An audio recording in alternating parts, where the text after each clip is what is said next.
조선 한파 속 겨울, 동실은 버려진 아이를 발견하게 되고, 하지만 그 아이가 밥을 먹을 때마다 점점 커지더니 엄마, 저 이것도 들 수 있어요. 오디오 야담을 찾아주셔서 감사합니다. 구독과 좋아요는 영상 제작에 큰 힘이 됩니다. 조선 숙종 시절, 경기도 어느 마을에 동실이라는 여인이 살았지요. 나이는 28인데 아직 시집을 못 간 노처녀였습니다. 왜 시집을 못 갔겠습니까? 살이 많이 쪄서 그랬지요. 키는 보통인데 몸집이 항아리만 했고 걸을 때마다 살이 출렁출렁 흔들렸습니다. 동실이 아버지는 역관이었는데 중국말을 통역하는 일을 했지요. 돈은 제법 벌었지만 양반은 아니었습니다.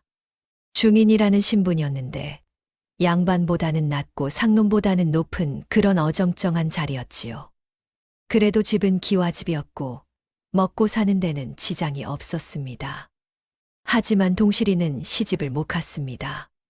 중매쟁이 할멈이 몇 번 왔다 갔지만 신랑감들이 동실이를 보고는 고개를 절레절레 저으며 돌아갔지요. 뚱뚱한 게 마음에 안 든다는 것이었습니다. 어떤 놈은 저렇게 살이 쪘으면 집안일을 제대로 하겠느냐고 했고 어떤 놈은 밥만 축 낸다고 했습니다. 동실이는 그럴 때마다 가슴이 아팠지만 겉으로는 태연한 척했습니다. 아버지 어머니 앞에서 눈물 보일 수는 없었으니까요. 그렇게 세월이 흘러 28이 되었습니다. 이제는 시집갈 나이도 한참 지나버렸지요. 동실이는 그냥 집에서 부모님 모시고 살기로 마음먹었습니다. 바느질도 하고 밥도 짓고 빨래도 하며 그렇게 살면 되겠거니 했지요. 그런데 어느 가을날이었습니다. 동실이가 우물에 물 기르러 갔다가 이상한 소리를 들었지요. 으앙, 으앙. 아기 우는 소리였습니다. 동실이는 귀를 쫑긋 세우고 소리가 나는 쪽을 찾아갔습니다. 마을 어귀 버드나무 밑이었지요. 그곳에 누군가 쓰러져 있었고 그 옆에 보따리 하나가 놓여 있었습니다. 보따리에서 아기 울음소리가 났지요. 동실이가 달려가 보니 20줄쯤 되어 보이는 여인이 피를 흘리며 쓰러져 있었습니다. 얼굴은 창백했고 숨은 가늘게 쉬고 있었지요. 동실이가 여인을 흔들어 깨우려 했지만 여인은 눈을 뜨지 못했습니다. 이보시오, 정신 차리시오. 동실이가 소리쳤지만 여인은 대답이 없었습니다. 그저 입술만 파르르 떨리고 있었지요. 동실이는 급히 보따리를 열어봤습니다. 안에는 갓난아기가 울고 있었습니다. 아이고, 그런데 그 아기가 보통 내기가 아니었지요. 갓 태어난 아기치고는 덩치가 어마어마했습니다. 볼은 빵빵하게 올라와 있고 팔다리는 통통했으며 울음소리도 우렁찼지요. 보통 갓난아기들은 쭈글쭈글하고 약해 보이는데 이 아기는 벌써부터 건강하고 튼튼해 보였습니다. 동실이가 아기를 안아 올리자 아기가 울음을 멈추고 동실이를 빤히 쳐다봤습니다. 그 눈망울이 맑기가 샘물 같았지요. 동실이는 순간 가슴이 뭉클해졌습니다. 누가 이렇게 건강한 아기를 버렸단 말인가 싶었습니다. 동실이가 다시 여인을 살폈습니다. 여인은 이미 숨이 끊어져 있었지요. 차가운 몸뚱이만 남아 있었습니다. 동실이는 여인의 손을 잡아봤습니다. 손에 뭔가 쥐어져 있었지요. 천 조각이었습니다. 동실이가 펼쳐보니 거기에 글씨가 적혀 있었습니다. 이 아이의 이름은 만석이라 하오. 누구든 이 서신을 보거든 부디 키워주기를 간청하오. 아이의 잘못은 없소. 동실이는 한숨을 푹 쉬었습니다. 아, 이 여인은 아마도 양반의 첩이었겠구나. 그런데 아이를 낳았지만 인정받지 못하고 도망쳐 나왔다가 이렇게 죽은 것이겠구나. 그렇게 짐작이 갔지요. 동실이는 아기를 꽉 안아주었습니다. 만석이라는 이름을 가진 이 아기를 말입니다. 아기는 동실이 품에서 편안하게 잠들었지요. 동실이는 결심했습니다. 이 아이를 키우자고 하늘이 내게 준 아이라고 그렇게 생각했습니다. 동실이는 여인의 시신을 마을 사람들에게 알리고 묻어주도록 했습니다. 그리고 만석이를 안고 집으로 돌아왔지요. 어머니가 깜짝 놀라며 물었습니다. 동실아, 그게 무슨 악이냐? 동실이가 대답했습니다. 어머니, 제가 이 아이를 키우고 싶사옵니다.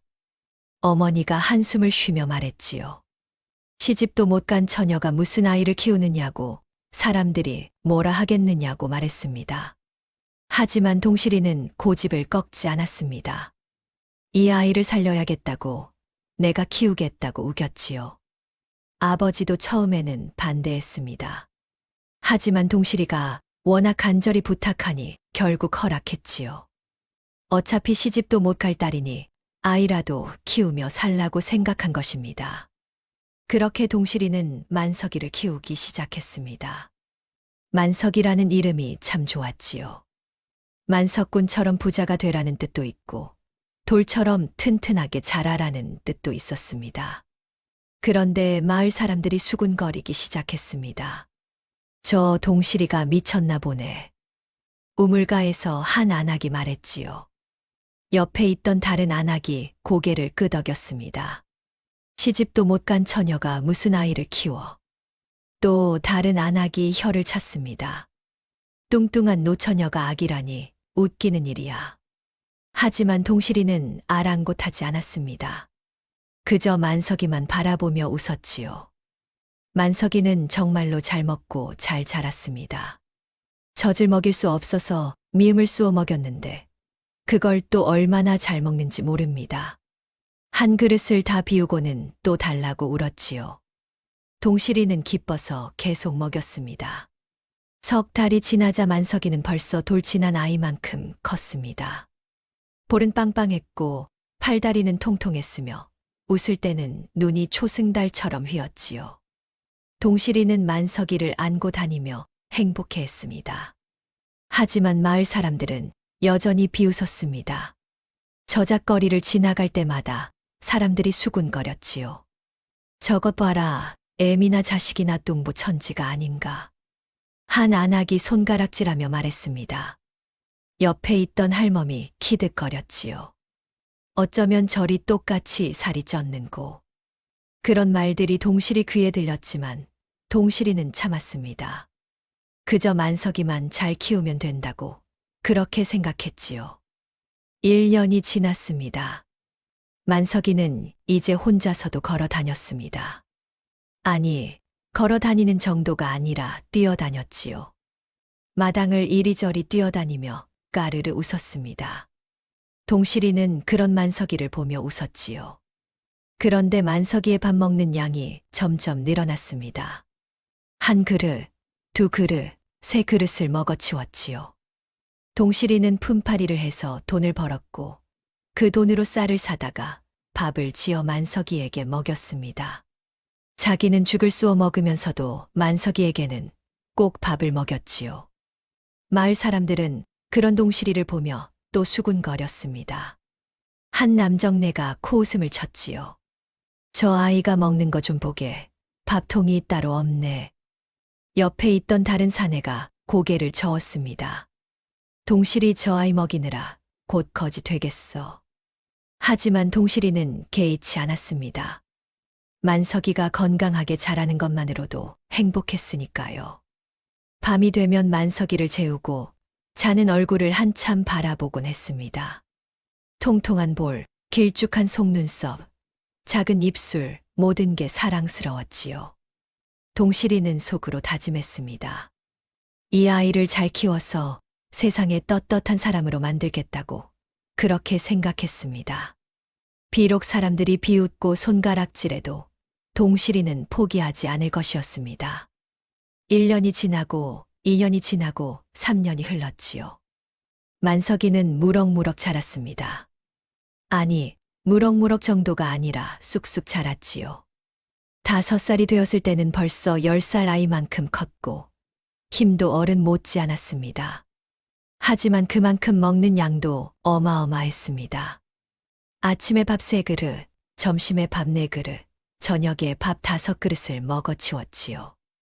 반찬은 또 얼마나 먹는지 김치 한 포기를 통째로 먹고 된장찌개는 뚝배기째 비웠습니다. 동실이는 만석이가 먹는 모습을 보며 흐뭇해했습니다. 잘 먹는 게 얼마나 기특한지 모릅니다. 다른 집 아이들은 밥 먹이느라 쩔쩔매는데 만석이는 달라고 조르니까요. 동실이는 품팔이를 더 많이 했습니다. 남의 집 빨래도 해주고 길쌈도 해주고 밭일도 도와주며 돈을 벌었지요. 그렇게 번 돈으로 쌀을 사고 반찬거리를 사서 만석이를 먹였습니다. 자기는 보리밥에 된장만 먹어도 괜찮았습니다. 만석이가 배불리 먹는 모습만 보면 행복했으니까요. 아침이면 동실이는 일찍 일어나 아궁이에 불을 지폈습니다.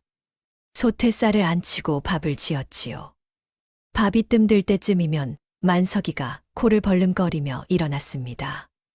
눈을 비비며 부엌으로 달려와 동실이 치마폭을 잡아당겼지요. 동실이는 웃으며 만석이 머리를 쓰다듬어 주고는 우물가로 데려가 세수를 시켰습니다. 세수를 마친 만석이는 밥상 앞에 앉아 밥을 먹기 시작했지요. 한 숟가락, 두 숟가락, 세 숟가락 쉬지 않고 먹어치웠습니다. 동실이는 그런 만석이를 보며 흐뭇하게 웃었습니다. 밥그릇이 비면 또 떠주고 또 비면 또 떠주었지요. 하지만 마을 사람들은 그런 동실이를 보며 수군거렸습니다. 우물가에서 한 안악이 말했지요.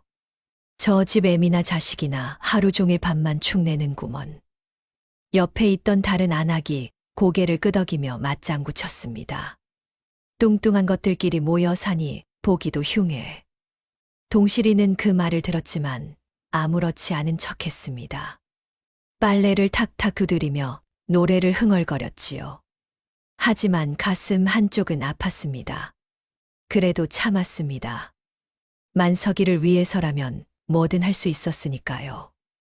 만석이는 동실이를 진짜 어머니라고 생각했습니다.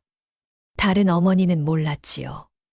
동실이가 자기를 낳아준 어머니라고 믿었습니다. 동실이도 그렇게 키웠습니다.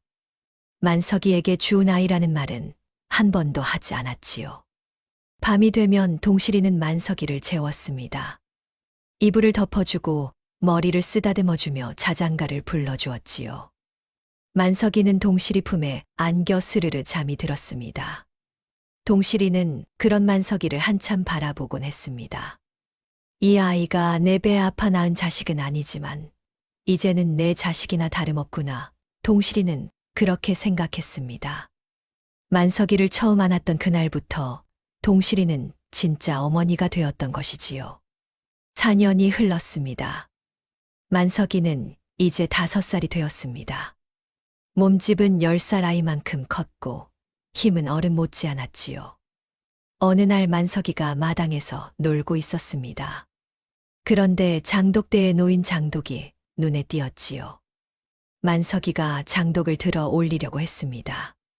어른들도 힘들어하는 무거운 장독이었는데 만석이가 껴안고는 들썩들썩했지요. 그러더니 정말로 들어 올렸습니다. 동실이가 그 모습을 보고 깜짝 놀라 달려왔습니다. 5살짜리 아이가 어떻게 저런 힘을 내는 걸까 싶었지요. 우리 만석이 힘이 장사구나. 동실이가 만석이를 안아주며 말하자 만석이가 환하게 웃으며 대답했지요. 어머니, 저 힘이 세요. 동실이는 기특해서 만석이 머리를 쓰다듬어 주었습니다. 그리고 속으로 생각했지요. 이 아이가 크면 틀림없이 대단한 사람이 되겠구나. 그렇게 믿었습니다. 하지만 먹는 양은 계속 늘어났습니다. 5살이 되었을 때는 하루에 밥을 12그릇이나 먹었지요. 동실이는 품팔이를 더욱 열심히 했습니다. 아침 일찍 일어나 남의 집 일을 도와주고 저녁 늦게까지 일했습니다. 손은 거칠어졌고 등은 굽었으며 얼굴에는 주름이 생겼지요. 하지만 동실이는 개의치 않았습니다. 만석이가 배불리 먹고 건강하게 자라는 것만으로도 행복했으니까요. 어느 날 저녁이었습니다. 동실이는 하루 종일 일을 하고 돌아왔습니다. 몸은 천근만근 무거웠고 다리는 후들거렸지요. 집에 들어서니 만석이가 달려와 안겼습니다. 배고파 죽는 줄 알았다고 언제 오시냐고 졸랐지요. 동실이는 웃으며 만석이 머리를 쓰다듬었습니다. 미안하다, 우리 만석이. 어머니가 늦었구나. 이제 밥 해줄게.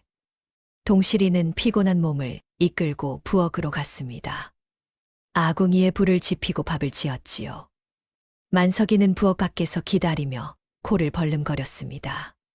밥이 다 되자 만석이가 달려와 밥을 먹기 시작했지요.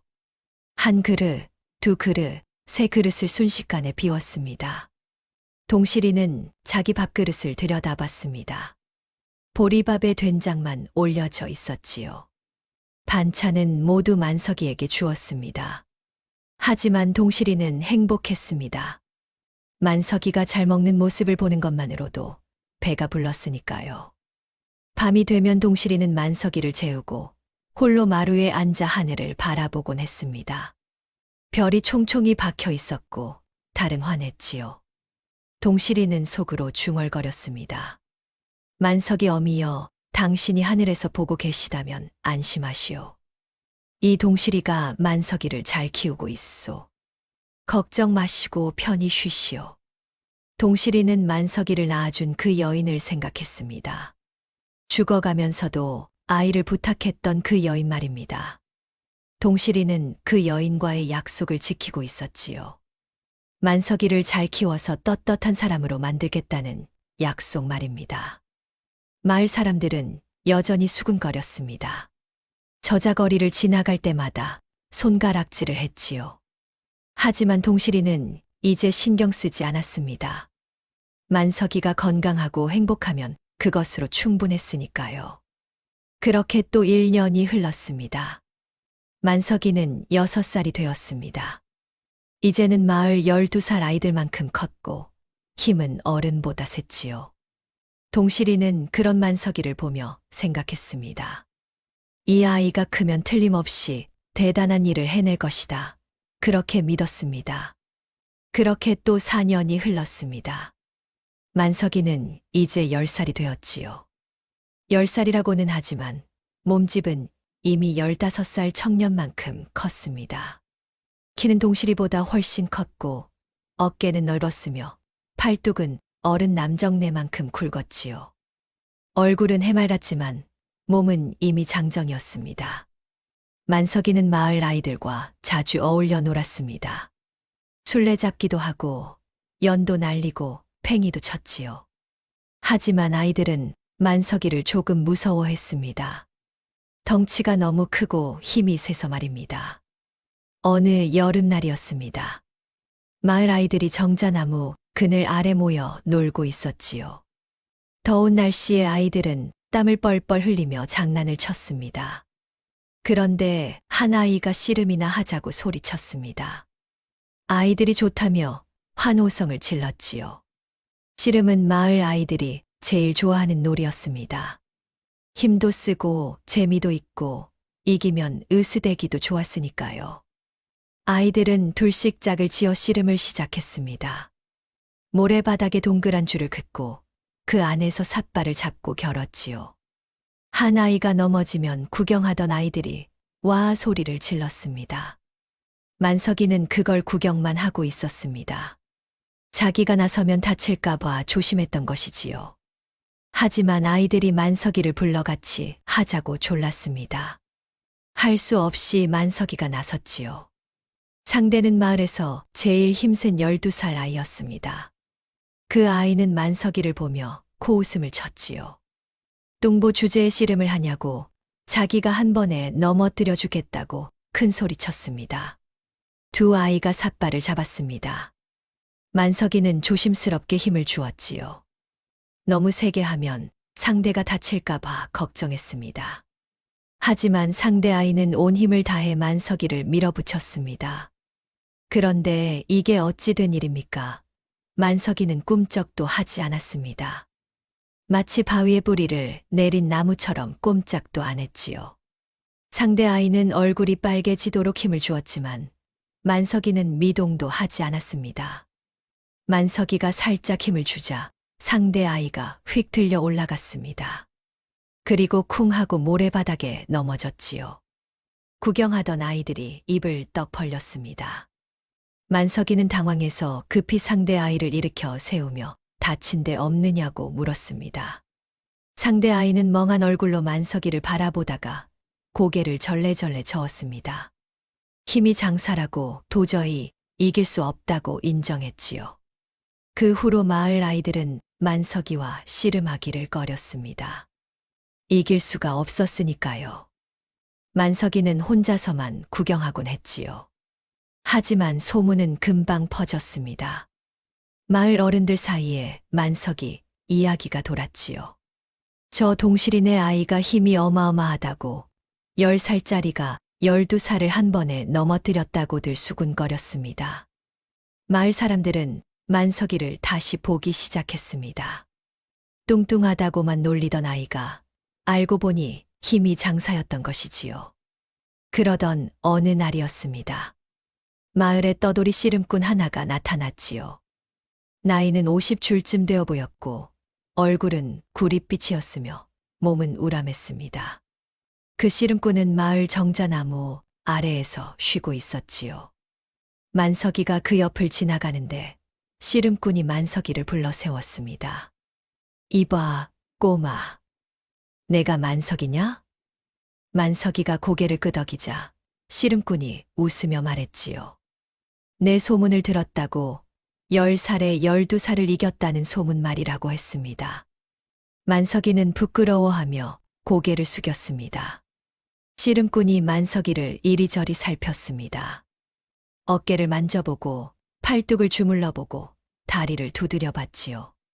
그러더니 고개를 끄덕이며 감탄했습니다.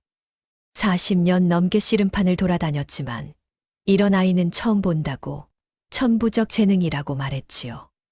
씨름꾼이 만석이에게 물었습니다. 씨름을 배우고 싶으냐고 자기가 가르쳐 주겠다고 했지요. 만석이는 눈이 반짝였습니다. 씨름이 재밌었거든요. 하지만 어머니께 여쭤봐야 한다며 집으로 달려갔습니다. 동실이는 씨름꾼 이야기를 듣고 고민에 빠졌습니다. 씨름꾼은 천한 직업이라고들 했습니다. 양반들은 씨름꾼을 천하게 여겼지요. 하지만 만석이는 간절한 눈빛으로 동실이를 바라봤습니다. 어머니, 저 씨름 배우고 싶어요. 동실이는 만석이 얼굴을 한참 바라봤습니다. 그 해맑은 얼굴, 간절한 눈빛을 보니 거절할 수가 없었지요. 동실이는 한숨을 쉬며 말했습니다. 그래, 우리 만석이. 내가 하고 싶으면 해라. 만석이가 환호성을 지르며 동실이를 껴안았습니다. 동실이는 만석이를 쓰다듬어주며 속으로 생각했지요. 사람들이 뭐라 하든 만석이가 행복하면 그것으로 충분하다고 말입니다. 그날부터 만석이는 떠돌이 씨름꾼에게 씨름을 배우기 시작했습니다. 씨름꾼의 이름은 강씨름꾼이었는데 젊었을 때는 꽤 이름난 장사였다고 했지요. 이제는 늙어서 이 마을 저 마을을 떠돌며 아이들에게 씨름을 가르쳐주고 푼돈을 받아 살았습니다. 강씨름꾼은 만석이에게 기본부터 가르쳤습니다. 삿바 잡는 법, 중심 잡는 법, 힘쓰는 법을 알려줬지요. 만석이는 스펀지처럼 배웠습니다. 한 번 보면 바로 따라했고 한 번 배우면 잊지 않았습니다. 강씨름꾼은 만석이를 보며 감탄했지요. 타고난 제목이라고 평생 가르쳐본 아이 중에 제일이라고 말했습니다. 만석이는 하루가 다르게 실력이 늘었습니다. 한 달이 지나자 마을 어른들과 겨뤄도 이길 정도가 되었지요.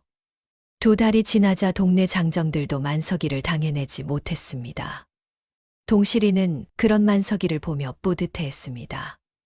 비록 씨름꾼이 천한 직업이라지만 만석이가 좋아하고 잘하니 그것으로 충분했습니다.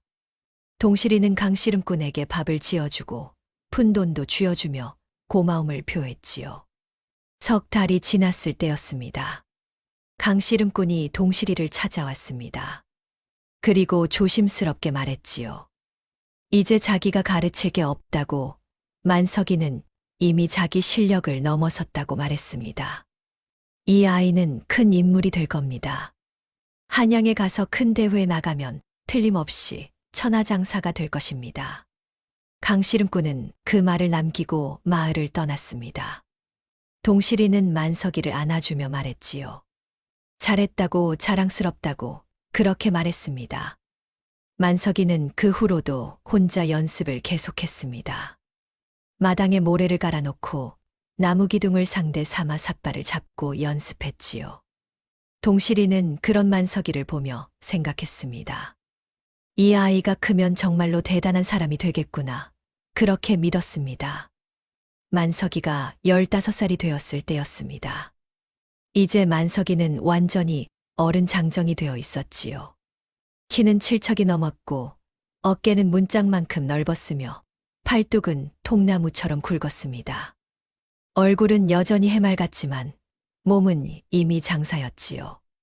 마을 사람들은 만석이를 보며 고개를 끄덕였습니다. 저 아이가 보통 내기가 아니라고, 틀림없이 큰 인물이 될 것이라고들 말했지요. 만석이는 마을에서 이름난 씨름꾼이 되어 있었습니다. 근처 마을에서 씨름대회가 열리면 을의 만석이가 나가 우승을 차지했지요.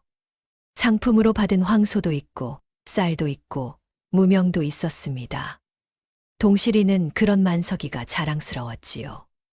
뚱뚱하다고 손가락질하던 사람들이 이제는 만석이를 보며 존경의 눈빛을 보냈으니까요. 하지만 동실이는 여전히 품팔이를 했습니다. 만석이가 먹는 양은 줄어들지 않았고 오히려 더 늘어났으니까요. 하루에 밥을 20그릇은 먹어치웠습니다. 동실이는 아침부터 저녁까지 일을 하고 밤이 되면 밥을 지어 만석이를 먹였지요. 손은 거칠어서 나무 껍질 같았고 허리는 굽어서 똑바로 서기도 힘들었습니다. 만석이는 그런 어머니가 안쓰러웠습니다. 어머니는 이제 나이가 40을 넘어 허리도 굽고 머리에도 흰 머리카락이 보였지요. 얼굴에는 주름이 깊게 파여 있었고 목소리도 예전처럼 맑지 않았습니다. 어머니, 제가 이제 돈을 벌겠습니다. 어머니는 쉬세요. 만석이가 말했지만 동실이는 고개를 저었습니다.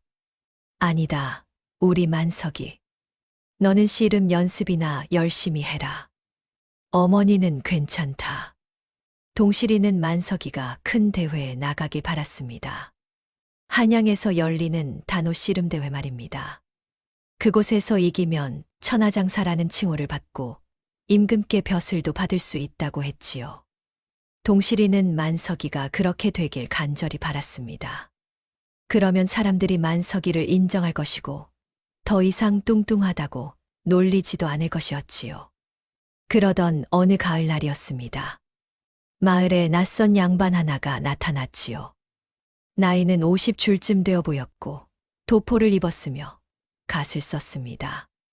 얼굴은 준수했지만 어딘가 피곤해 보였고 눈가에는 깊은 주름이 패여 있었지요.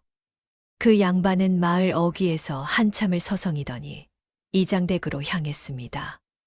이장은 마을에서 제일 나이 많고 덕망 있는 어른이었습니다. 양반이 이장을 찾아가 공손히 인사를 올리고는 차를 한 잔 청했지요. 이장이 마루에 자리를 내주자 양반은 조심스럽게 입을 열었습니다. 실은 이 마을에 만석이라는 아이가 있다고 들었습니다. 이장이 고개를 끄덕이며 그렇다고 대답했지요. 만석이는 마을에서 제일 힘센 아이라고 씨름을 아주 잘한다고 말했습니다. 양반이 또 물었습니다. 그 아이는 어디서 태어났느냐고, 부모는 누구냐고 말입니다.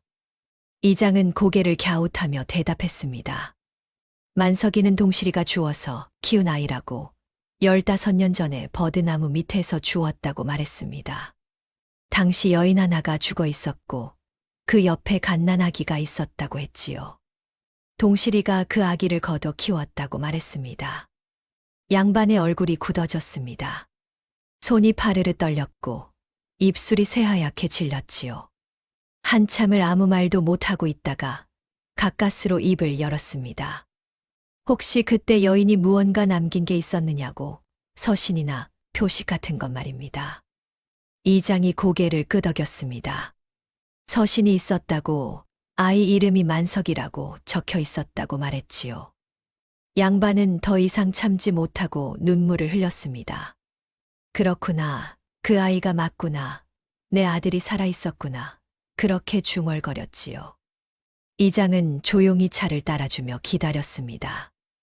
양반이 눈물을 닦고 진정한 뒤에야 이야기를 들을 수 있었지요.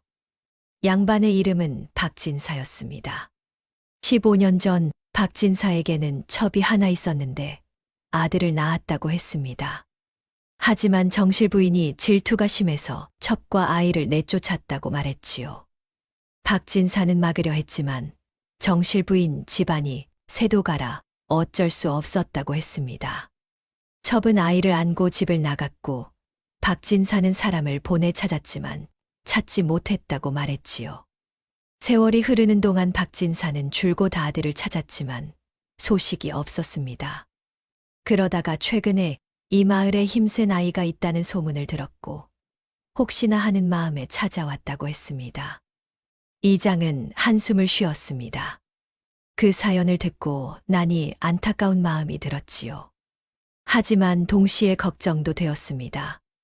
동실이가 15년 동안 정성껏 키운 아이를 이제 와서 친아버지라고 데려간다면 어찌 되겠습니까?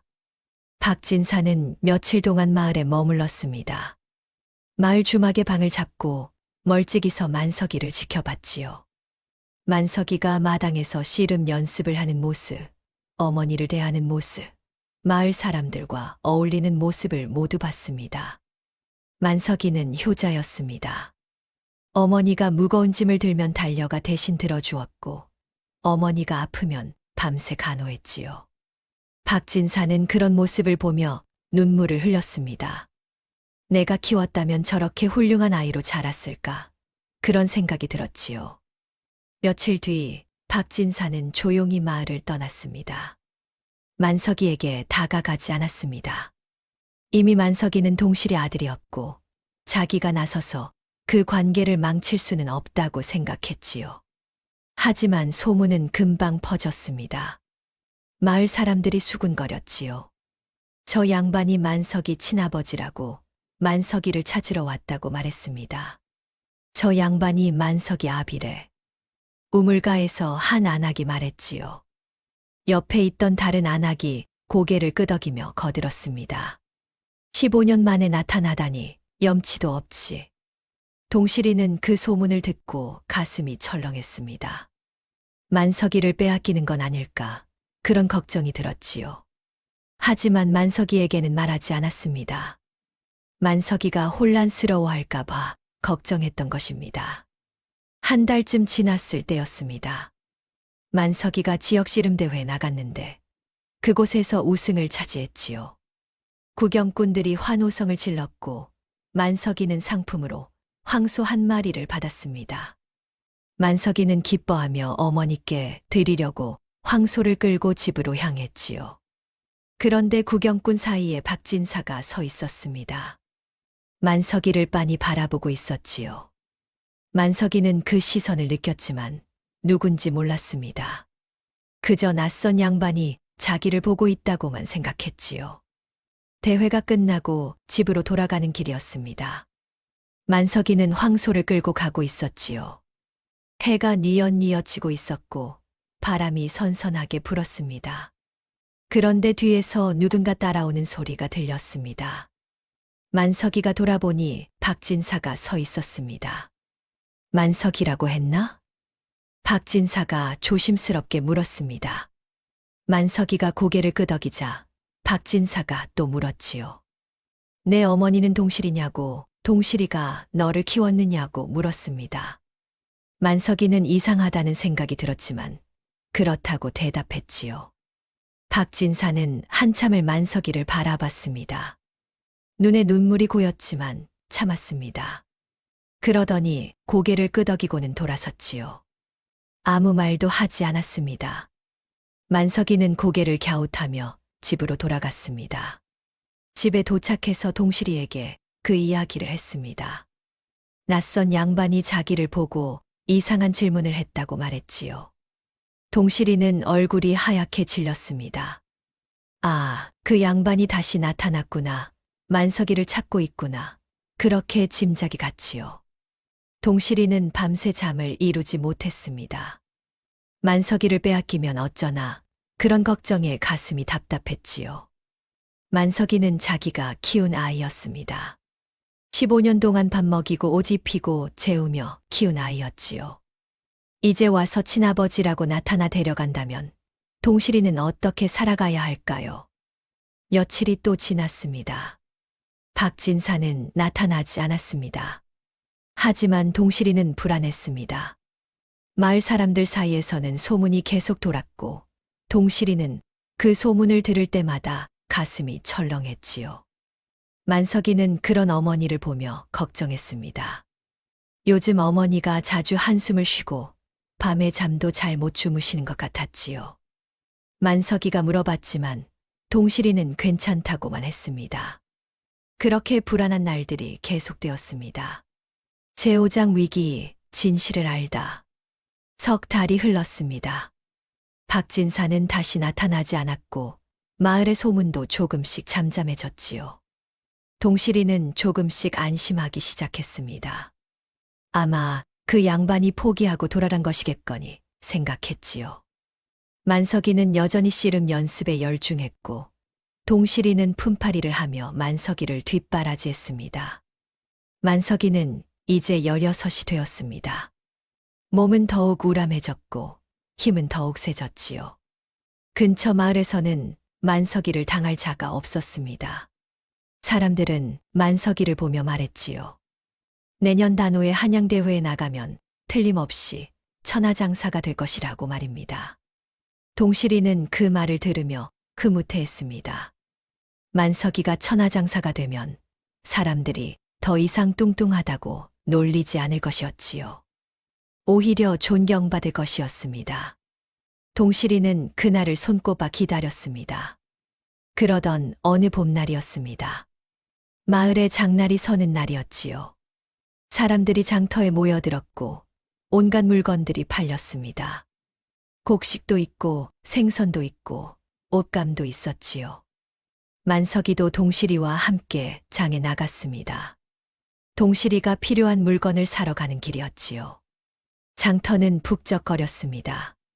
사람들이 이리저리 오가며 물건을 흥정했고 아이들은 뛰어다니며 놀았지요. 만석이는 어머니 옆에서 짐을 들어주며 따라다녔습니다. 그런데 술집 앞을 지나가는데 안에서 고함 소리가 들렸습니다. 만석이가 고개를 돌려보니 마을 사람 몇이 술에 취해 싸우고 있었지요.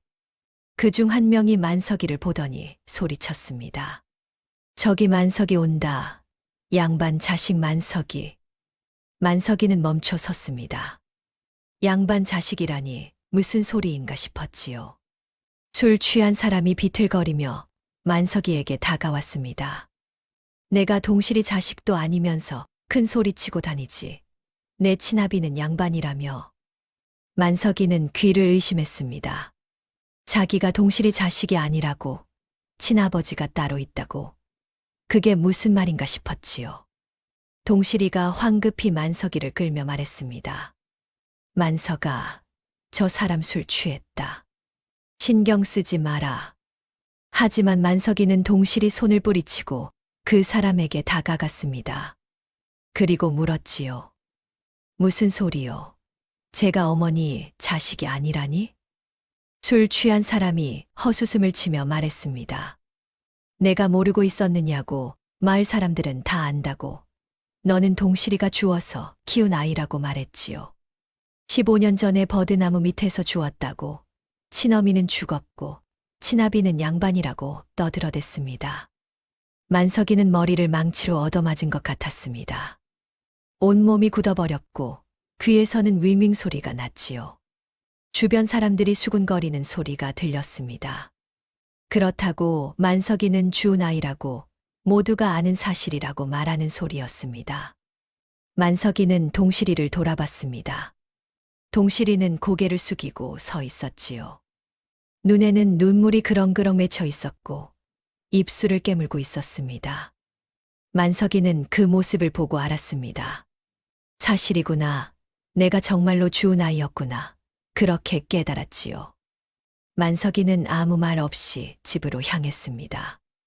동실이가 뒤따라왔지만 만석이는 돌아보지 않았습니다.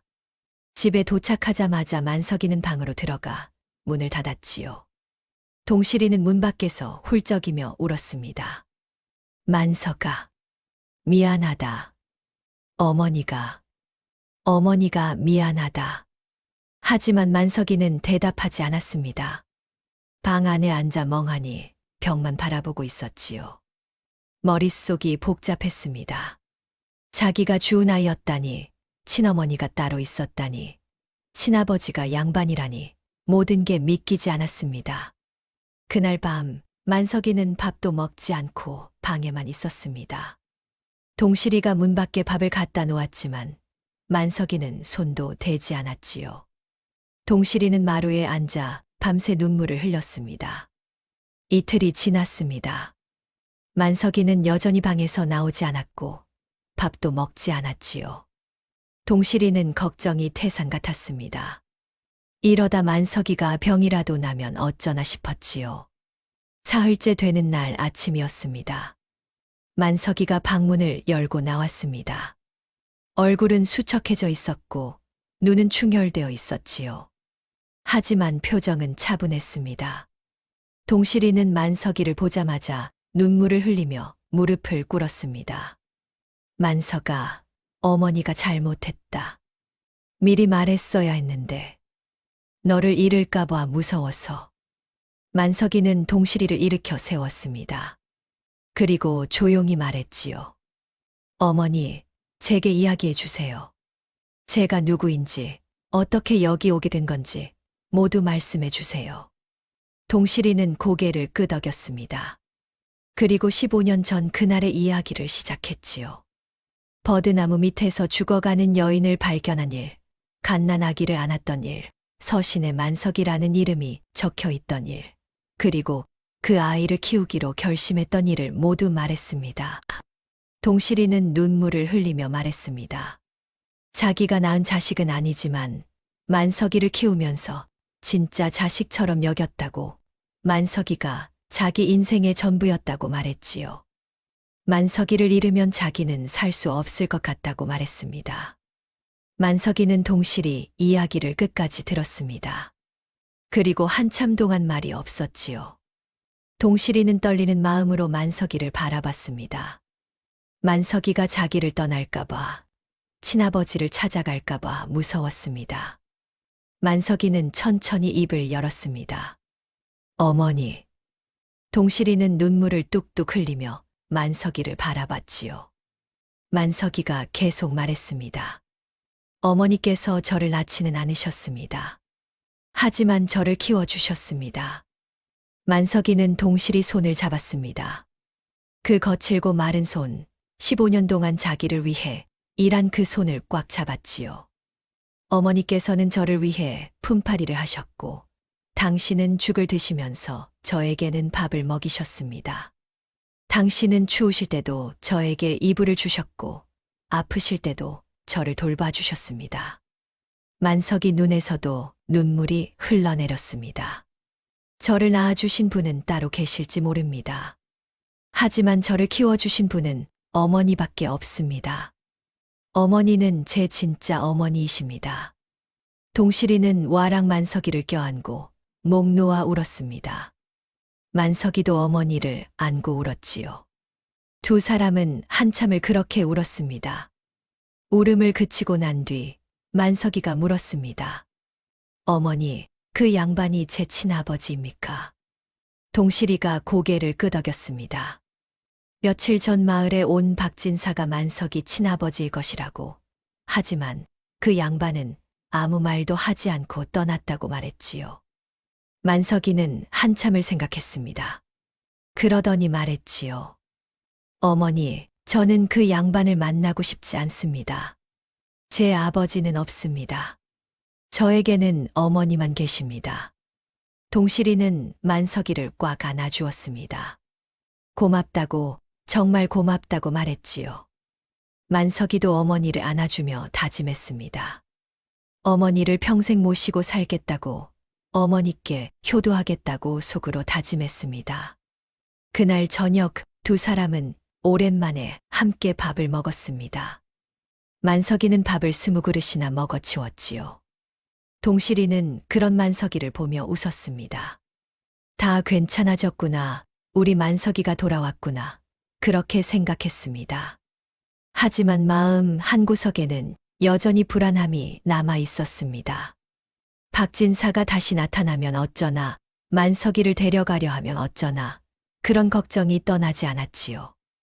며칠 뒤 만석이는 다시 씨름 연습을 시작했습니다. 전보다 더 열심히 연습했지요. 내년 한양대회에 나가서 꼭 이기겠다고, 천하장사가 되어 어머니께 효도하겠다고 다짐했습니다. 동실이는 그런 만석이를 보며 뿌듯해했습니다. 힘든 일이 있었지만 만석이는 더 강해진 것 같았지요. 동실이는 기도했습니다. 만석이가 꿈을 이루게 해달라고, 그리고 만석이와 헤어지지 않게 해달라고 빌었습니다. 석 달이 또 흘렀습니다. 만석이는 19살이 되었습니다. 이제 완전히 장정이 되어 마을에서는 만석이를 당할 자가 아무도 없었지요. 근처 마을 씨름대회는 물론이고 군 단위 대회에서도 우승을 차지했습니다. 사람들은 만석이를 보며 고개를 끄덕였지요. 저 아이가 한양에 가면 틀림없이 천하장사가 될 것이라고 말했습니다. 동실이는 조금씩 돈을 모았습니다. 품팔이를 하며 번 돈을 한 푼 한 푼 모아두었지요. 만석이를 한양에 보낼 돈을 마련하기 위해서였습니다. 한양까지 가는 길이 멀고 머물 곳도 구해야 하고 밥값도 필요했으니까요. 하지만 돈은 쉽게 모이지 않았습니다. 동실이는 하루에 2집, 3집을 돌아다니며 일을 했지만 만석이가 먹는 양이 워낙 많아서 남는 돈이 별로 없었지요. 동실이는 걱정이 태산 같았습니다. 그러던 어느 날이었습니다. 마을 이장이 동실이를 찾아왔지요. 그리고 이런 말을 했습니다. 마을 사람들이 십시일반으로 돈을 모았다고, 만석이를 한양에 보낼 돈을 마련했다고 말했습니다. 동실이는 깜짝 놀랐습니다. 왜 그런 일을 하셨느냐고, 감당할 수 없다고 사양했지요. 하지만 이장이 고개를 저으며 말했습니다. 만석이는 우리 마을의 자랑입니다. 만석이가 한양에 가서 천하장사가 되면 우리 마을도 이름을 떨치게 됩니다. 이건 마을을 위한 일이기도 합니다. 이장은 보따리 하나를 내밀었습니다. 안에는 은자와 엽전이 가득 들어 있었지요. 동실이는 눈물을 흘리며 절을 올렸습니다. 고맙다고, 정말 고맙다고 말했습니다. 만석이도 그 이야기를 듣고 감동했습니다. 마을 사람들이 자기를 위해 돈을 모아주었다니 믿기지 않았지요. 만석이는 마을 사람들에게 일일이 찾아가 인사를 올렸습니다. 꼭 이겨서 돌아오겠다고, 마을의 이름을 빛내겠다고 약속했습니다. 보름 뒤 만석이와 동실이는 한양으로 떠날 준비를 했습니다. 짐을 꾸리고 노자돈을 챙기고 신발도 새로 마련했지요. 마을 사람들이 모두 나와 배웅을 했습니다. 만석아, 꼭 이겨라. 천하장사가 되어 돌아오거라. 사람들이 손을 흔들며 소리쳤습니다. 만석이는 고개를 숙여 인사하고 동실이 손을 잡고 길을 나섰지요. 한양까지는 사흘 길이었습니다. 걸어서 가려면 나흘이 걸렸지만 만석이는 힘이 세니 짐을 지고도 빨리 걸을 수 있었지요. 동실이는 만석이 뒤를 따라가며 헐떡거렸습니다. 나이가 들어 다리에 힘이 없었지요. 만석이가 동실이를 업으려 했지만 동실이는 사양했습니다. 만석이가 힘을 아껴야 한다고, 자기는 천천히 가도 괜찮다고 말했지요. 하지만 만석이는 억지로 동실이를 업었습니다. 어머니, 제가 업고 가겠습니다. 어머니는 무겁지 않으십니다. 동실이는 만석이 등에 엎혀서 눈물을 흘렸습니다. 이 든든한 등 19년 동안 키워온 이 아이가 이렇게 컸구나. 그런 생각이 들었지요. 첫날 밤은 주막에서 묵었습니다. 주모가 밥을 내왔는데 만석이가 그릇을 10개나 비우자 주모가 혀를 찼습니다. 아이고, 저 아이는 밥을 얼마나 먹는 게냐. 동실이가 미안한 마음에 사과했지만 주모는 웃으며 말했지요. 잘 먹는 게 복이라고 저렇게 우람한 아이는 처음 본다고 말했습니다. 이틀째 되는 날이었습니다. 길을 가다가 고갯길을 넘게 되었지요. 가파른 산길이었는데 동실이는 숨이 차서 자꾸 멈춰 섰습니다. 만석이는 동실이를 업고 산을 올랐습니다. 동실이가 무겁다고 내려놓으라 했지만 만석이는 들은 척도 하지 않았지요. 고갯마루에 올라서자 멀리 한양이 보였습니다. 성벽이 웅장하게 솟아 있었고 기와집들이 빼곡히 들어차 있었지요. 만석이는 눈이 휘둥그레졌습니다. 이렇게 큰 도성은 처음 보는 것이었습니다. 어머니, 저곳이 한양입니까? 동실이가 고개를 끄덕이며 말했지요. 저곳에서 단오씨름 대회가 열린다고, 전국의 장사들이 모인다고 말했습니다. 만석이는 가슴이 두근거렸습니다. 과연 자기가 이길 수 있을까? 그런 걱정도 들었지요. 사흘째 되는 날 오후 두 사람은 한양에 도착했습니다. 성문을 들어서자 사람들이 북적거렸고 거리는 온갖 물건을 파는 상인들로 가득했지요. 만석이는 정신이 없었습니다. 이렇게 많은 사람들을 한꺼번에 본 적이 없었거든요. 동실이는 미리 알아둔 주막으로 만석이를 데려갔습니다. 성 안쪽에 있는 작은 주막이었는데 값이 싸고 밥을 많이 준다고 소문난 곳이었지요. 주모는 친절했고 방도 깨끗했습니다. 대회는 보름 뒤에 열립니다. 그때까지 여기서 묵으면서 준비하거라. 동실이가 만석이에게 말했지요. 만석이는 고개를 끄덕이고 짐을 풀었습니다. 다음 날부터 만석이는 연습을 시작했습니다. 성 밖 빈터에서 나무 기둥을 상대로 삿발을 잡고 연습했지요. 지나가던 사람들이 만석이를 보며 수군거렸습니다. 저 아이 덩치 좀 봐라. 저 정도면 대회에 나가려나 보네. 며칠이 지나자 다른 씨름꾼들도 하나둘씩 나타나기 시작했습니다. 전국 각지에서 온 장사들이었지요. 어떤 이는 키가 8척이 넘었고 어떤 이는 몸이 바위 덩어리처럼 단단해 보였습니다. 동실이는 그들을 보며 걱정이 되었습니다. 과연 만석이가 저들을 이길 수 있을까? 그런 생각이 들었지요. 하지만 만석이는 겁먹지 않았습니다. 오히려 더 열심히 연습했지요. 열흘쯤 지났을 때였습니다. 연습을 하고 주막으로 돌아가는 길이었는데 누군가 만석이를 불렀습니다. 돌아보니 낯익은 얼굴이었지요. 박진사였습니다. 만석이는 멈춰 섰습니다. 박진사도 멈춰 섰지요. 두 사람은 한참을 서로를 바라봤습니다.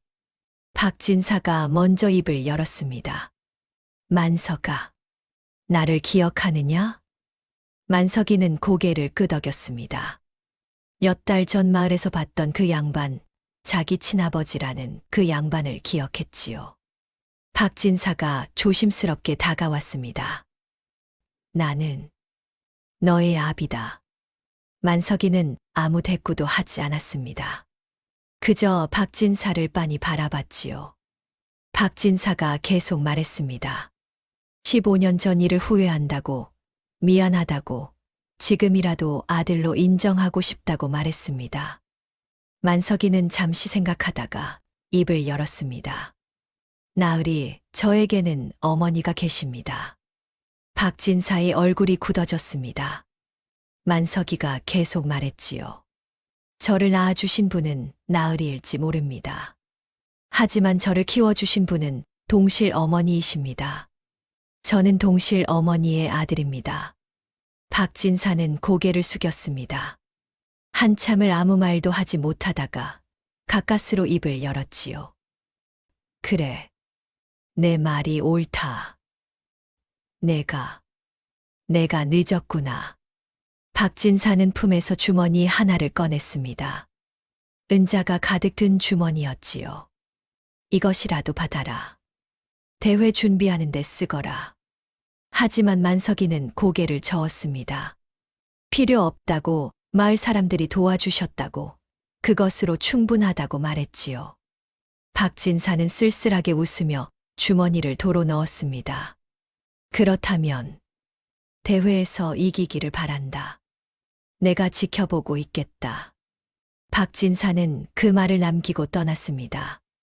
만석이는 그 뒷모습을 한참 바라보다가 주막으로 돌아갔지요. 주막에 도착하자 동실이가 기다리고 있었습니다. 만석이는 박진사를 만난 이야기를 하지 않았습니다. 어머니가 걱정하실까 봐 말하지 않았지요. 며칠 뒤 드디어 단오 씨름대회가 열리는 날이 왔습니다. 만석이는 동실이와 함께 경기장으로 향했지요. 가슴이 두근두근 뛰었습니다. 이제 곧 자기 꿈을 이룰 기회가 오는 것이었습니다. 단오날 아침이 밝았습니다. 한양성 안은 축제 분위기였지요. 거리마다 사람들이 몰려다녔고 색색의 깃발이 펄럭였습니다. 아이들은 그네를 타고 어른들은 창포물에 머리를 감았지요.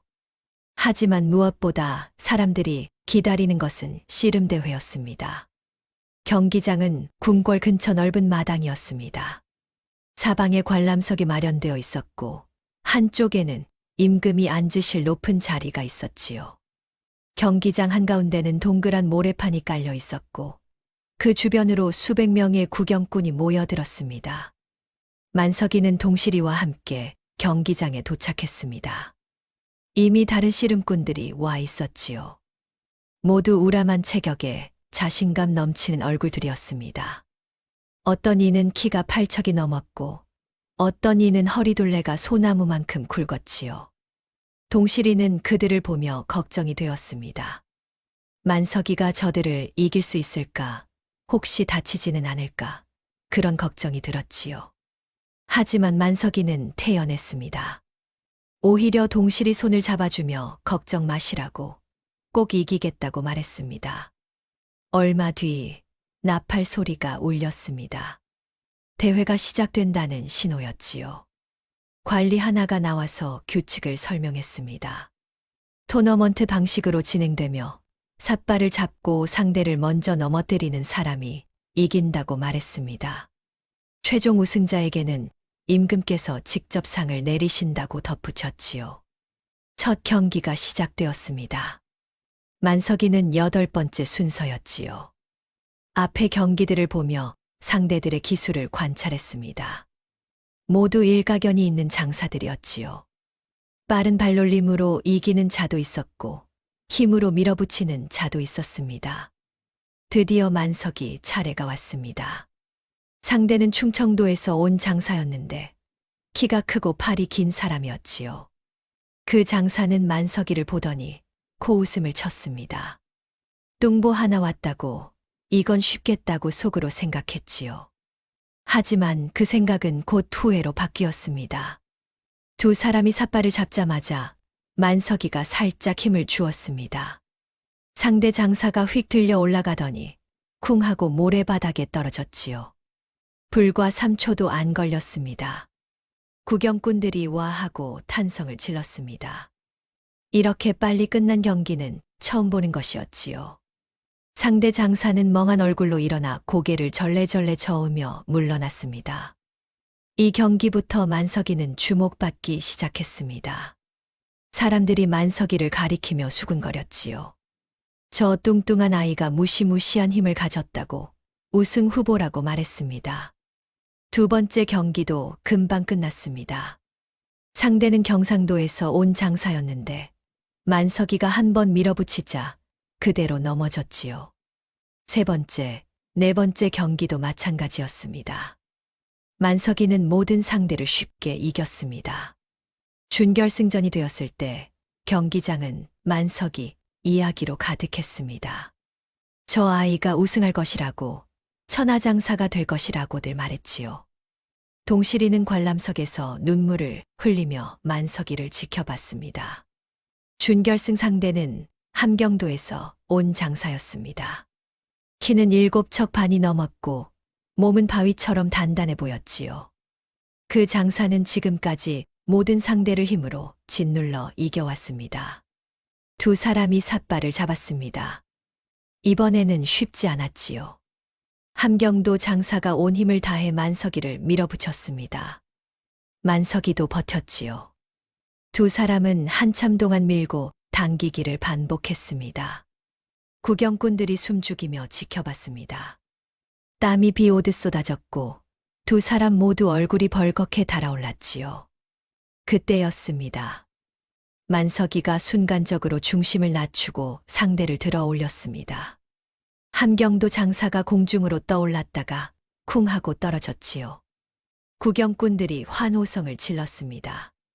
만석이는 헐떡이며 숨을 고르고 상대에게 손을 내밀어 일으켜 세웠지요. 함경도 장사는 만석이 손을 잡으며 졌다고 당신이 천하장사라고 인정했습니다. 이제 결승전만 남았습니다. 상대는 평안도에서 온 장사였는데 올해 대회에서 가장 강한 상대로 꼽히는 자였지요. 지난 3년 동안 준우승만 3번 했던 베테랑 장사였습니다. 잠시 휴식 시간이 주어졌습니다.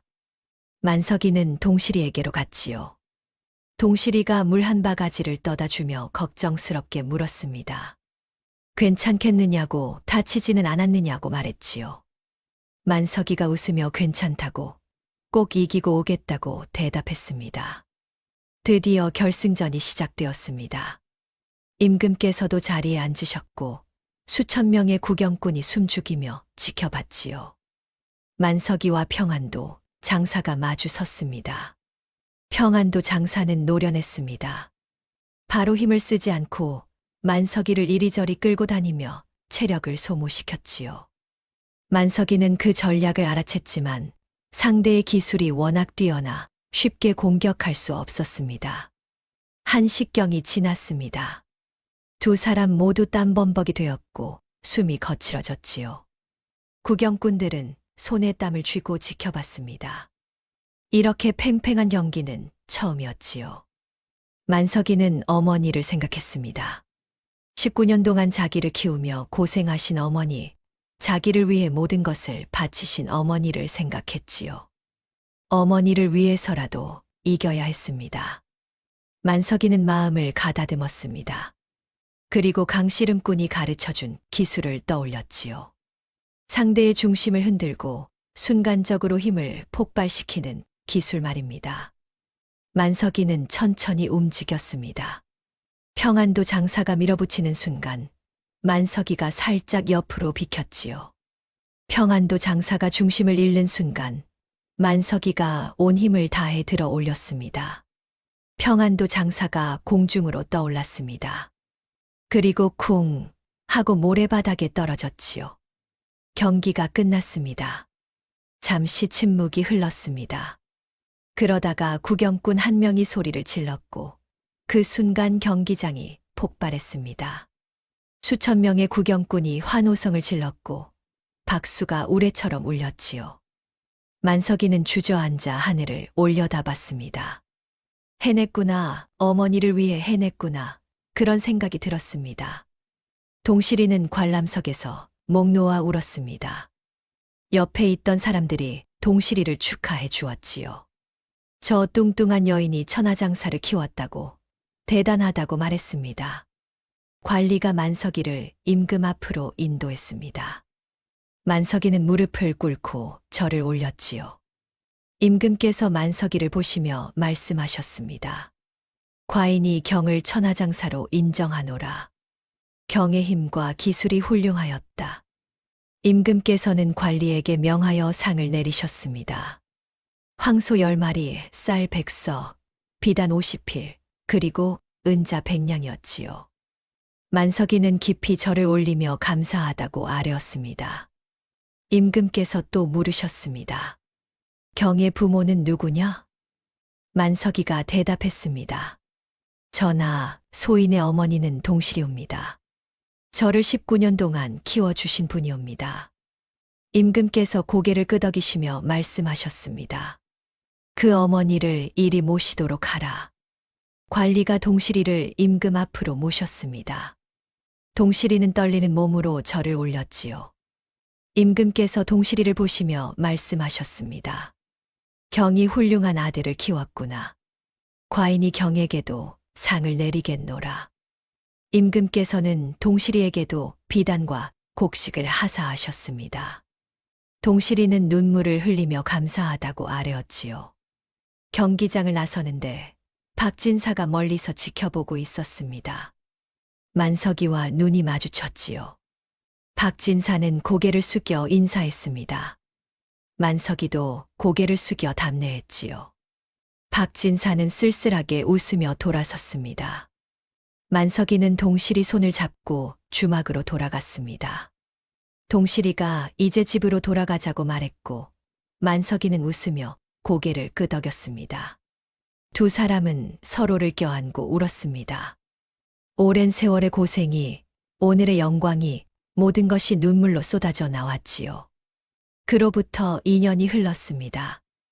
만석이는 이제 21살이 되었습니다. 천하장사가 된 후 만석이의 삶은 크게 달라졌지요. 임금께서 하사하신 황소와 쌀, 비단과 은자로 마을에 큰 집을 장만했습니다. 기와집이었는데 마당도 넓고 방도 여러 개 있었지요. 동실이는 그 집에서 편히 쉬며 살았습니다. 더 이상 품팔이를 하지 않아도 되었고 아침에 늦게 일어나도 괜찮았지요. 거칠었던 손은 조금씩 부드러워졌고 굽었던 허리도 조금 펴졌습니다. 얼굴에는 여전히 주름이 있었지만 표정은 평온했습니다. 만석이는 마을 사람들을 도왔습니다. 어려운 집에는 쌀을 나눠주었고 잔치가 있으면 황소를 빌려주었지요. 농사일이 바쁠 때는 직접 나가서 일손을 도왔습니다. 사람들은 만석이를 보며 고개를 숙여 인사했습니다. 천하장사 어른, 복 많이 받으십시오. 마을 사람들은 더 이상 만석이를 뚱뚱하다고 놀리지 않았습니다. 오히려 존경했지요. 마을의 자랑이라고, 훌륭한 사람이라고 말했습니다. 동실이도 마찬가지였습니다. 사람들은 동실이를 보면 절을 하며 말했지요. 천하장사를 키운 어머니라고, 대단한 분이라고 말했습니다. 동실이는 그럴 때마다 쑥스러워했습니다. 자기는 그저 아이를 키웠을 뿐이라고, 만석이가 잘해서 그런 것이라고 말했지요.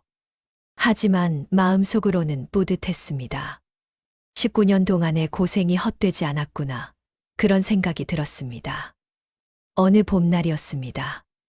마을에 혼례가 있었는데 신부 집에서 만석이를 초대했지요. 만석이는 동실이와 함께 잔치에 갔습니다. 마을 사람들이 모두 모여 술을 마시고 음식을 먹으며 즐거워했습니다. 한 노인이 만석이에게 다가와 물었습니다. 언제 장가를 가느냐고, 이제 나이도 찼는데 좋은 배필을 만나야 하지 않겠느냐고 말했지요. 만석이는 웃으며 대답했습니다. 아직은 어머니를 모시는 게 먼저라고, 장가는 천천히 생각하겠다고 말했습니다. 하지만 동실이는 다르게 생각했습니다. 만석이도 이제 어엿한 어른이 되었고 가정을 꾸려야 할 나이였지요. 동실이는 중매쟁이 할멈을 불러 만석이 혼처를 알아봐 달라고 부탁했습니다. 석 달 뒤 좋은 소식이 왔습니다. 이웃 마을에 착하고 부지런한 처녀가 있다는 것이었지요. 집안은 평범했지만 마음씨가 고왔고 바느질도 잘했습니다. 동실이는 만석이를 데리고 그 처녀를 보러 갔습니다. 처녀는 수줍게 웃으며 인사를 올렸습니다. 만석이도 어색하게 인사를 받았지요. 두 사람은 서로를 힐끔힐끔 쳐다보며 얼굴을 붉혔습니다. 동실이는 그 모습을 보고 마음에 들어했지요. 혼례는 그해 가을에 치러졌습니다. 마을 사람들이 모두 모여 축하해 주었고 잔치는 사흘 밤낮을 계속되었습니다. 만석이는 신부를 맞아 큰 절을 올렸고 신부는 시어머니 동실이에게 패백을 올렸지요. 동실이는 며느리를 보며 흐뭇해했습니다. 착하고 예쁜 며느리를 얻었구나. 이제 만석이도 가정을 꾸리게 되었구나. 그런 생각이 들었습니다. 동실이는 며느리 손을 잡고 말했습니다. 우리 만석이 잘 부탁한다. 이 애가 힘은 세지만 마음은 약하니 잘 보살펴 주거라. 며느리가 웃으며 고개를 끄덕였습니다. 그러겠다고 남편을 잘 모시겠다고 대답했지요. 1년이 지났습니다. 며느리가 아들을 낳았습니다. 통통하고 건강한 사내아이였지요. 만석이는 아들을 안고 눈물을 흘렸습니다. 자기도 이제 아버지가 되었구나. 그런 생각이 들었습니다. 동실이는 손자를 보며 기뻐했습니다. 이 아이가 자기 대를 이어줄 것이고 만석이 가문이 계속될 것이었지요. 동실이는 손자를 안고 노래를 불러주었습니다. 옛날 만석이에게 불러주던 그 자장가를 말입니다. 어느 여름날 저녁이었습니다. 동실이는 마루에 앉아 석양을 바라보고 있었지요. 만석이가 옆에 와서 앉았습니다. 두 사람은 말없이 하늘을 바라봤습니다. 해가 뉘엿뉘엿 지고 있었고 하늘은 붉게 물들어 있었지요. 동실이가 조용히 말했습니다. 만석아, 어머니가 이제 여한이 없구나. 만석이가 깜짝 놀라 동실이를 바라봤습니다. 무슨 말씀이냐고 어머니는 오래오래 사셔야 한다고 말했지요. 동실이가 웃으며 손을 저었습니다. 아니다. 그런 뜻이 아니라 어머니가 너를 키우길 참 잘했다는 생각이 든다는 말이다. 동실이는 만석이 손을 잡았습니다. 19년 전 버드나무 밑에서 너를 처음 안았을 때가 생각난다. 그때 내가 얼마나 작고 약해 보였는지 모른다. 하지만 지금은 이렇게 훌륭한 사람이 되었구나. 만석이 눈에서 눈물이 흘러내렸습니다. 동실이가 계속 말했지요. 너는 내가 낳은 자식은 아니지만 내 인생에서 가장 소중한 사람이다. 너를 키우면서 어머니도 행복했다. 만석이는 동실이를 껴안았습니다. 그리고 말했지요. 어머니, 저도 행복했습니다. 어머니가 계셔서 제가 여기까지 올 수 있었습니다. 두 사람은 한참을 그렇게 안고 있었습니다. 해가 완전히 지고 별이 하나둘씩 떠올랐지요. 세월은 또 흘렀습니다. 동실이는 손자를 보며 여생을 보냈고 만석이는 효자로 이름이 높았습니다. 마을 사람들은 이 이야기를 아이들에게 들려주었지요. 뚱뚱하다고 놀림받던 여인이 버려진 아이를 주워 키웠는데 그 아이가 천하장사가 되었다는 이야기. 피는 물보다 진하다지만 기른 정은 피보다 더 진하다는 이야기를 말입니다.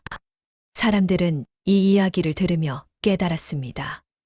신분이나 혈연이 중요한 게 아니라 진심으로 사랑하고 헌신하는 마음이 진짜 가족을 만든다는 것을 말입니다. 동실이는 60살까지 살았습니다.